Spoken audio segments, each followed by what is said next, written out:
Ijod maktabidagi faollar zalida ma'naviy ma'rifiy ishlarga tayyorgarlik jarayonlari ham mana shu yerda amalga oshiriladi. Bu yerda zakovat o'yinlari tashkil etiladi.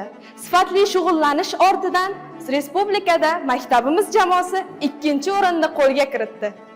Harbiy sport musobaqasining respublika bosqichi o'tkazildi. Musobaqa natijalariga ko'ra 3-o'rinni Jizzax viloyati Hamid Olimjon va Zulfiya nomidagi ijod maktabi jamoasi egalladi. 2-o'rin sohiblari Hamid Olimjon va Zulfiya nomidagi Tabriklayman ustozlar, faxrli 2-o'rinni qo'lga kiritdik respublikada. Ijod maktabida o'quvchilar uchun orasida qizlar yondaftari tashkil etilgan. O'quvchilar ushbu kitobchadagi qoidalarga rioya qilishadi. O'quvchilar belgilangan kun tartibi asosida harakatlanadi hamda dars jarayonlarini sababsiz qoldirish qat'iyan taqiqlanadi. Shu bilan birga uyali aloqa vositalaridan foydalanish mumkin emas. Faxrli o'rinlar qo'lga kiritdi deysa, oxirida sal Ijod maktabida o'quvchilarning kitobxonlik madaniyatini oshirishga qaratilgan davra suhbatlari tashkil etiladi hamda o'quvchilar maktab kutubxonasida yosh kitobxon tanloviga tayyorgarlik ko'rishadi. Jarayonlar sifatli tashkil etilgani bois joriy yilda maktabimiz o'quvchilari ushbu tanlovning hududiy viloyat bosqichida faxrli 2, 3 o'rinlarni qo'lga kiritishdi.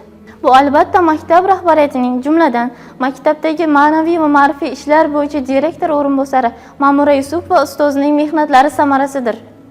Ijod maktabi ma'naviy ma'rifiy ishlar bo'yicha direktor o'rinbosari tashabbusi bilan maxsus stipendiya joriy qilingan.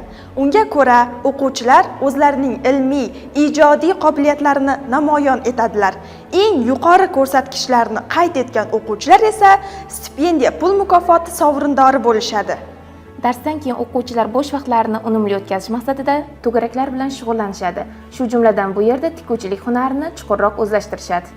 Ushbu xona media xona hisoblanib, bu yerda ijod maktabidagi ma'naviy va ma'rifiy ishlar tizimi ijtimoiy tarmoqlarda, bundan tashqari viloyat va respublika ommaviy axborot vositalarida doimiy ravishda yoritib boriladi.